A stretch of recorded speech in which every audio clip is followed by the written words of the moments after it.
O sotaque espanhol deve estar ainda mais presente nas telas, espetáculos e paradas de sucesso em 2026. É o que prevê a revista The Economist, que afirma que a cultura latino-americana será central no showbiz mundial este ano.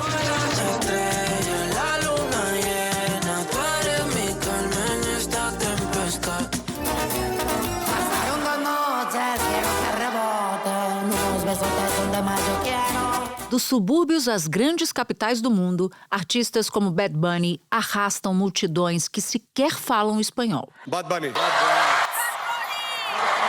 And the Grammy goes to Bad Bunny! Ao mesmo tempo, gigantes do entretenimento redirecionam o mapa. Empresas de streaming prometem investimentos bilionários na América Latina até 2028. Uma fábrica criativa em funcionamento contínuo. Por trás desse movimento, uma base numérica difícil de ignorar. Um continente inteiro online. Soma-se a isso a diáspora. Só nos Estados Unidos são mais de 60 milhões de hispânicos, quase 1/5 da população. Um público que puxa referências, línguas, sons e histórias para o centro do mercado global. No Brasil, a retomada da cota de tela garante espaço para filmes nacionais nos cinemas, que deve ser visto não como protecionismo, mas como incubadora de uma ideia simples. O que funciona em casa tem mais chance de viajar. Sucessos recentes, inclusive, comprovam essa percepção. Ainda Estou Aqui fez história aqui em Los Angeles. Pela primeira vez, um filme brasileiro levou um Oscar. A indicação, a principal categoria da premiação, a de melhor filme, também era inédita e significa que a Academia incluiu Ainda Estou Aqui entre os 10 melhores longas do ano. São feitos históricos para o cinema brasileiro e que certamente terão repercussão nas futuras produções nacionais. O Brasil tem 6 pré-indicações ao Oscar. O Agente Secreto disputa indicações a melhor filme internacional e melhor elenco. A Academia de Artes e Ciências Cinematográficas de Hollywood pré-selecionou Apocalipse nos Trópicos e a coprodução internacional Yanuni para melhor documentário. O filme Amarela para melhor curta-metragem e o brasileiro Adolfo Veloso para melhor fotografia por Sonhos de Trem. Cota de tela vem para melhorar muito mais o lançamento dos nossos filmes, a exibição desses filmes e que eles alcancem um público ainda maior e que todo mundo agora tem acesso a essas histórias realizadas no Brasil todo. Da redação do G1, eu sou Natuza Neri e o assunto hoje é a cultura latino-americana no centro do mundo.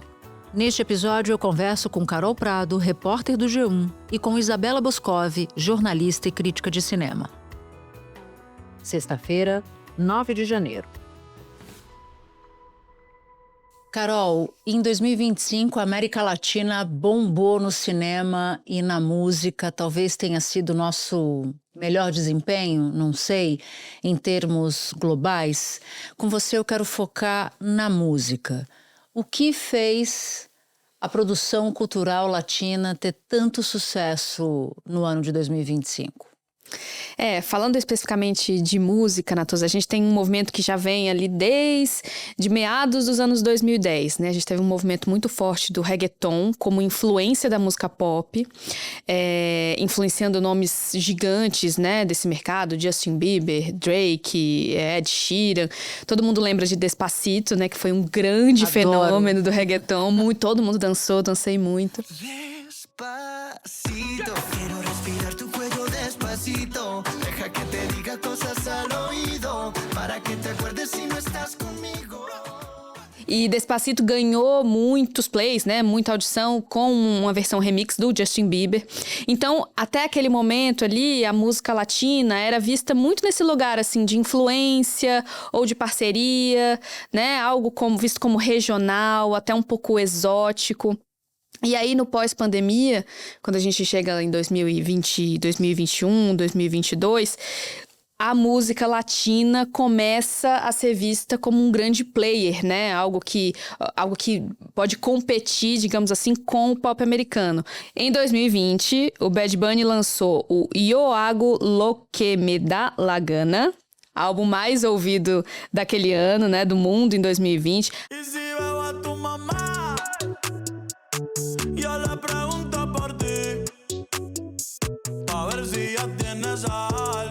Aí em 2022 ele lançou Um Verano Sem Ti, que foi o mais ouvido em 2022 e 2023.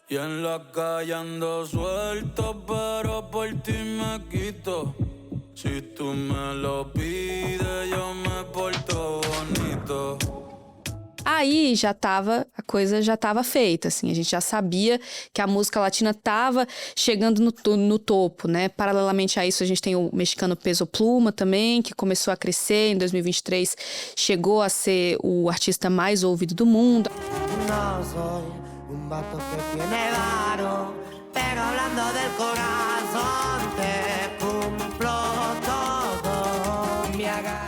A Karol G, com uma das turnês mais lucrativas, também de 2023.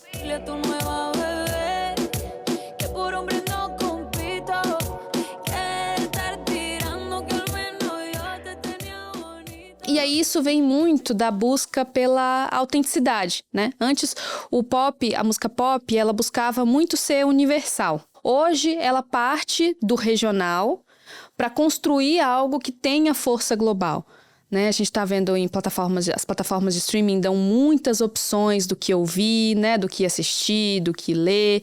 E as pessoas querem algo que desafie o algoritmo, algo que seja diferente, né? Porque muita coisa é reproduzida, as trends nas redes sociais, tem a fórmula do que dá certo no TikTok. Então, nesse movimento, as pessoas estão buscando o que é autêntico de verdade. Então, acho que a música latina que vai buscar nessas raízes, né? Uma sonoridade que causa identificação no mundo todo, acaba se beneficiando muito disso. E em português, teve algo assim estrondoso? Aqui no Brasil a gente vê um movimento muito interno, assim, né? A gente tá vendo nomes, por exemplo, como o do João Gomes. Eu tô querendo te beijar de novo, teu beijo me enlouqueceu. O João Gomes é um artista de forró, né, que já fazia muito sucesso no nicho do forró, que não é um nicho, né, o forró é um dos gêneros mais populares do Brasil, mas ele estava ali dentro do movimento do forró. A partir do momento em que ele adota uma linguagem mais acessível para outros movimentos, ele passa a ser abraçado pelo país inteiro, assim. Então, hoje o João Gomes, ele transita na MPB, ele transita no meio do rap, no meio do funk. É um nome aceito por todo mundo, assim. Fogo eterno pra afugentar, o inferno pra outro lugar. Fogo eterno pra consumir, o inferno fora daqui. E muito a partir dessa sonoridade que é muito enraizada, né, no piseiro, no movimento das vaquejadas, né, que ele fala muito. E a partir dessas raízes, ele constrói uma sonoridade que é universal para o nosso país, né, e acaba chamando atenção também de fora. Outro exemplo é o Rock Doido, da Gabi Amarantos. Não me manda foguinho, não, me leva pra aparelhar sem pra curtir o brega, endoidar no paredão, pela internet nossa mala flopou. Um álbum que saiu nesse ano, que é um álbum de tecnobrega, que também vai na mesma linha. A partir de um movimento ali regional, ela constrói uma sonoridade que é uma sonoridade essencialmente pop, assim, essencialmente popular e que tem força internacional. O Rock Doido foi avaliado pelo Anthony Fantano, que é um dos críticos de música mais influentes dos Estados Unidos. And it's time for a review of this Gabi Amarantos record, Rock Doido. Here we have a brand new album from Brazilian singer Gabi Amarantos, a popular veteran artist over there who has... Foi muito bem avaliado, né? Justamente porque ele parte dessa autenticidade para criar algo que tenha uma força global. Agora, nós, os latinos, somos super ativos no digital, em vários aspectos. Tanto de usar o digital para ouvir coisas novas ou para ver coisas novas, mas também para nos posicionarmos. Eu lembro da avalanche dos brazucas, como eles nos chamam lá fora, no Oscar. A gente postaram recentemente uma foto do Wagner Moura E essa foto, evidentemente, recebeu muito engajamento. Isso ajuda a colocar a produção latina em mais destaque, esses dois condimentos, o fato da gente consumir muito o digital e também pelo fato de o streaming ser esse veículo para a expansão desse mercado cultural, digamos assim. Sim, a América Latina, ela tem muita intimidade com as redes sociais, né? E o Brasil tem uma relação muito particular com as redes, né? A gente é um país muito sociável, que gosta de conversar, gosta do debate. Não, e tem os haters brasileiros. Pois é. Os fãs e os haters brasileiros são igualmente poderosos, assim, né? Dentro das redes. E o mercado da cultura, né? O mercado da cultura pop, falando especificamente de música, tá prestando muita atenção nisso. Então você tem, por exemplo, artistas que vêm pra cá e fazem quase que residências, né? Tem o Coldplay, que veio pra cá, fez muitos shows seguidos. Aí o Bruno Mars, muitos shows seguidos. O Shawn Mendes passando semanas aqui, né? Indo na casa da Ivete, indo na Bahia. E com o coração fechado pro Brasil. Pois é. A Dua Lipa também, dando rolê em todo lugar. Então, isso não é por acaso. Isso é porque o Brasil é um país muito engajado na cultura, né? Então, essa coisa, o engajamento é a palavra de ouro do mercado hoje em dia, né? A cultura pop, ela precisa desse engajamento, esse engajamento das redes sociais. Isso gera renda para os produtos culturais, isso gera marketing. Você tem, por exemplo, Todo Mundo no Rio, que é um projeto muito pautado nisso, né? Grandes artistas que vêm para o Brasil e usam a visibilidade de um evento desse tamanho, Copacabana, né? As imagens do Gaga Cabana correram o mundo muito a partir desse engajamento brasileiro. O show reuniu 2.100.000 pessoas, segundo a prefeitura, o maior público da carreira de Lady Gaga. A prefeitura estima que o evento tenha injetado mais de 600 milhões de reais na economia da cidade, em hotéis, restaurantes, meios de transporte e comércios. Então isso ajuda tanto os artistas, né, os artistas latinos, e isso ajuda a exportar a nossa cultura para fora, essa presença brasileira nas redes sociais, e também ajuda os fãs brasileiros a terem mais acesso a shows ou a artistas que antes não tinham. E tem política nessa história? Eu olho para o caso do próprio Bad Bunny. Ele foi o escolhido para se apresentar no Super Bowl, que é talvez o maior evento esportivo nos Estados Unidos. Até Donald Trump entrou na história, dizendo que não deveria ser ele, que ele não era muito conhecido e tal. Onde é que a política se insere nesse estado de coisas? Esse exemplo do Debí Tirar Más Fotos, né, que é o álbum do Bad Bunny, o álbum que o Bad Bunny lançou agora em 2025, é muito emblemático, porque apesar do que o Trump falou, dele não ser tão conhecido, foi o fenômeno musical mais consumido do planeta em 2025, né? Então, dá pra ver que o Trump tá totalmente equivocado no que ele falou. O governo Donald Trump afirmou que vai enviar agentes de imigração no estádio para fiscalizar o público.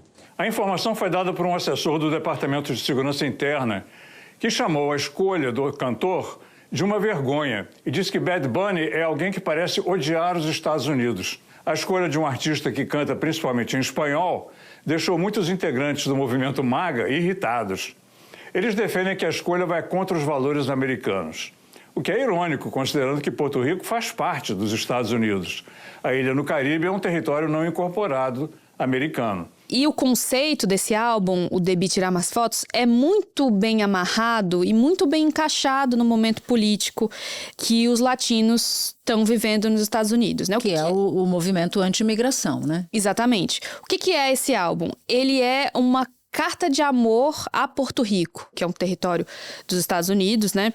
Quieren quitarme el río y también la playa. Quieren el barrio mío y que abuelita se vaya. No, no sueltes la bandera ni olvides la Lolay. Que no quiero que hagan contigo lo que le pasó a Hawái. a partir dessa declaração de amor que ele faz a Porto Rico, ele cria ali elementos que são muito identificáveis por outros países da América Latina, né? Então, a festa, né? Os afetos, a necessidade de você sair da sua terra natal, o desejo de voltar para sua terra natal, as pressões políticas. Isso está muito bem exemplificado na capa do disco, né? Que são aquelas 2 cadeirinhas de plástico num quintal. E aí muita gente olha e pensa, a casa da minha avó tinha um quintal assim, e as cadeiras de plástico, e as festas, né? Que rolavam ali.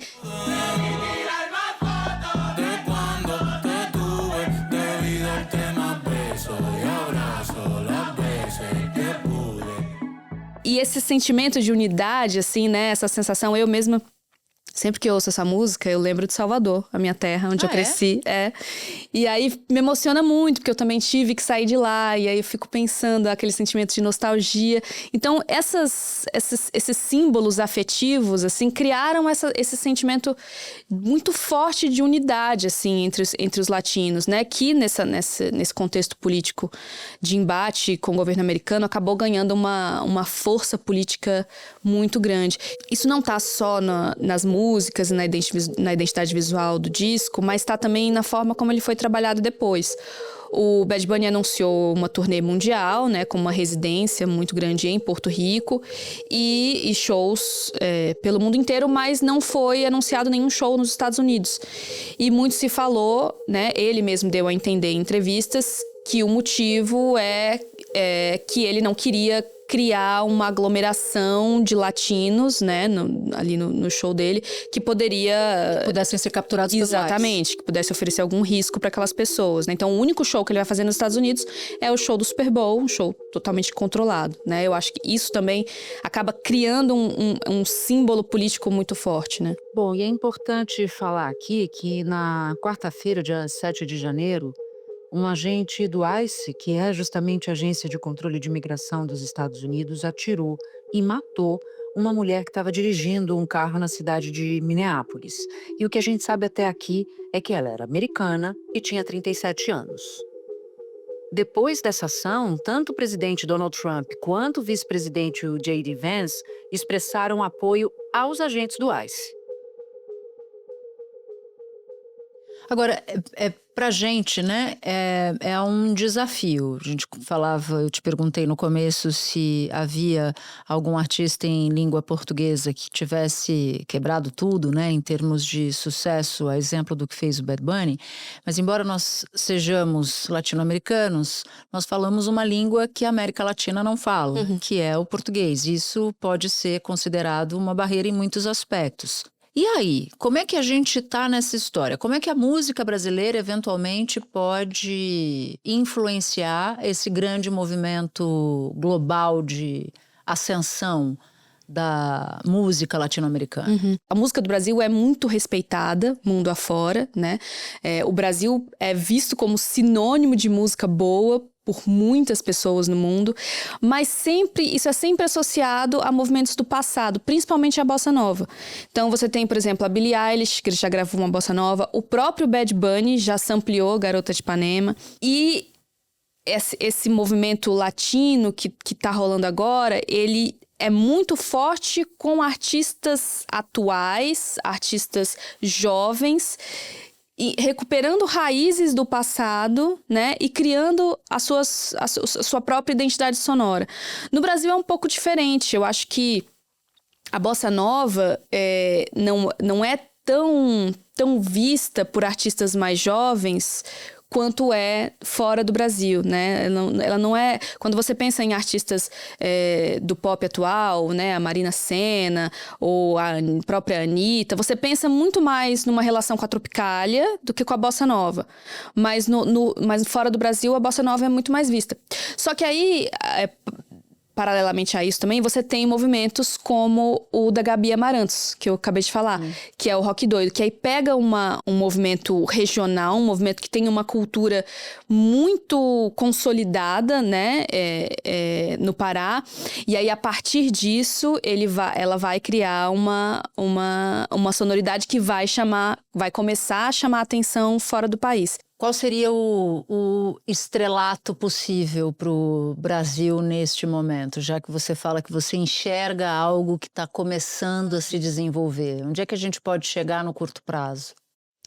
Olha, eu acho que artistas como o próprio João Gomes, por exemplo, têm muito potencial para criar algo que chegue no nível do Bad Bunny, assim. Eu sempre brinco, já brinquei até pro próprio João Gomes, que ele veio aqui no G1 Ouviu dar entrevista, eu falei, você é o Bad Bunny brasileiro, porque a lógica é um pouco parecida, né? É um artista muito brasileiro, tem muita brasilidade. O trabalho dele é uma declaração de amor, assim, a música do Nordeste, a Luiz Gonzaga, tem muito dessas raízes, você percebe na música dele que é muito fiel, né, às origens do forró, ao baião, enfim. Mas, ao mesmo tempo, ele consegue criar algo muito atual. Isso não é fácil, né? Você reverenciar o passado olhando para o futuro, né? Sem tentar imitar uma outra época, né? Você criar uma coisa que tem a cara do Brasil de hoje e respeitando as suas raízes, assim. Acho que o Bad Bunny faz isso e o João Gomes faz isso muito bem. Então, eu acho que o futuro dele aí talvez seja internacional. É isso aí, estamos torcendo. Carol, muito obrigada por ter topado conversar com a gente. Eu que agradeço, Natuza. Espera um pouquinho que eu já volto para falar com a Isabela Boscov.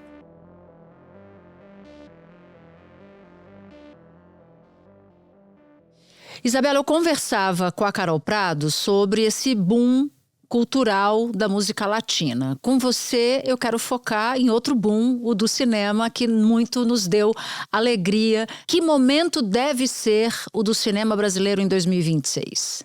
Essa é uma grande questão, Natuza. Tanto Ainda Estou Aqui quanto Agente Secreto, a gente pode encarar como casos pontuais em que a produção brasileira, a qualidade dela consegue furar a bolha e chegar a outros países, chegar ao reconhecimento, em grande parte por causa dos grandes festivais internacionais. Eles é que fazem a fama de um movimento cinematográfico, né? Agente Secreto ganhou os prêmios de direção e de melhor ator por Wagner Moura em Cannes. Ainda Estou Aqui ganhou o prêmio de melhor roteiro em Veneza, e a partir daí foram se construindo as outras indicações e até a premiação do Oscar, né? And the Oscar goes to I'm Still Here, Brazil. Thank you first in the name of Brazilian cinema. I'm so honored to receive this. O que realmente preocupa todo mundo é que esse não seja apenas um momento, como já houve outros momentos, que isso ganhe alguma espécie de continuidade.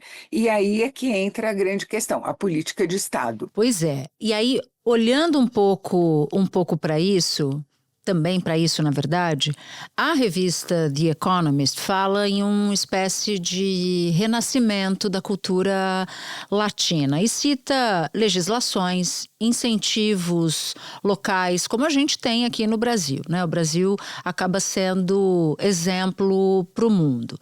E aí eu quero te perguntar, o que a legislação brasileira que tem funcionado bastante para impulsionar o nosso cinema lá fora? O que ela tem de positivo é o mecanismo de renúncia fiscal, né, de patrocinadores. Corre a ideia que é errônea de que o governo destina dinheiro à produção. Poderia fazer isso, muitos países fazem, a França faz, a Espanha faz com excelentes resultados, né? Mas não é assim que acontece. Esse é um exemplo de algo que tem funcionado. A Lei Rouanet tem 30 anos e funciona por incentivo fiscal. Uma empresa financia projetos culturais e depois desconta parte do dinheiro no valor dos impostos que tem a pagar para o governo federal. Mas o que é o problema aqui é a distribuição, primeiro, que faz com que o cinema brasileiro seja mal conhecido, fora as comédias que fazem muito sucesso, né? Uns filmes que ganham fama internacional. Fora isso, a dificuldade de exibir esses filmes para um grande público, né? A gente tem um mecanismo de cota de tela. Essa assinatura do decreto feito pelo presidente da República e também pela ministra da Cultura, Margarete Menezes, foi feito no dia 24 e regulamenta, então, a cota de exibição para o cinema brasileiro em todas as salas de cinema do país. E aí a gente tem uma cota, né, para cada categoria de exibidoras. A gente tem aí para as exibidoras menores, que possuem apenas uma sala, durante todo o ano vão precisar exibir pelo menos 7,5% das sessões com filmes nacionais. Isso vai crescendo conforme o número de salas de exibição que tem para o cinema. Aquelas que têm maior, possuindo até 201 salas, vão precisar exibir 16% de todos os filmes exibidos que sejam produções nacionais. Mas ele é posto em prática de maneira, eu diria, perfunctória, né? O circuito exibidor costuma empurrar os filmes nacionais que não estão destinados a fazer grande sucesso para sessões mais vazias, que são vazias por um motivo. São muito tarde ou são longe, né? As pessoas têm trabalho, não vão poder ir no cinema naquele horário, tudo mais. Então, não chega a ser um incentivo grande. Quer dizer, não é desimportante, mas não é a panaceia, né? Não, de maneira nenhuma, não da maneira como é praticado, pelo menos, né? A gente tem um gargalo muito grande na exibição, que é o fato de que a maior parte dos municípios brasileiros não tem uma sala de cinema, né? Se um público não conhece o próprio cinema, se ele não tem a oportunidade de conhecê-lo, como é que ele vai ganhar corpo? Como é que esse cinema vai ganhar corpo? Então, essa é uma questão dificílima de resolver. Teria que haver um programa mesmo muito sério de exibição itinerante pelos municípios, de exibição para o público escolar, tudo mais. E isso é feito apenas por iniciativa de produtores ou diretores que querem que o seu filme seja visto, né, por públicos que normalmente não têm acesso ao cinema, que é um passatempo muito caro, mas não como uma política propriamente. E outro problema está nessa palavra, política. Política de Estado é uma coisa, política de governo é outra. Se cada governo pode mexer no que seria uma política de Estado, né, um desfinancia completamente, daí o outro tenta reorganizar, mas daí vem mais um e desorganiza de novo, a gente vai indo sempre aos trancos e barrancos. A gente tem que renascer a cada 2, 3, 4 anos. Bom, e a gente vem de uma quadra histórica em que a legislação brasileira, especificamente a Lei Rouanet, virou objeto de disputa política e de muita crítica, né? Essa também é uma visão muito errônea.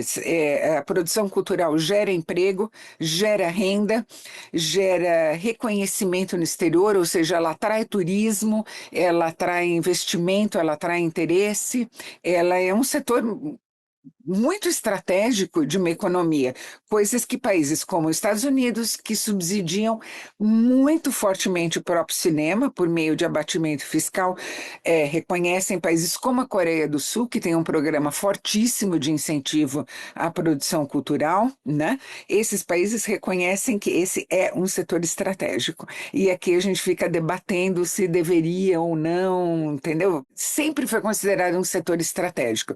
É um braço muito importante do soft power americano, né?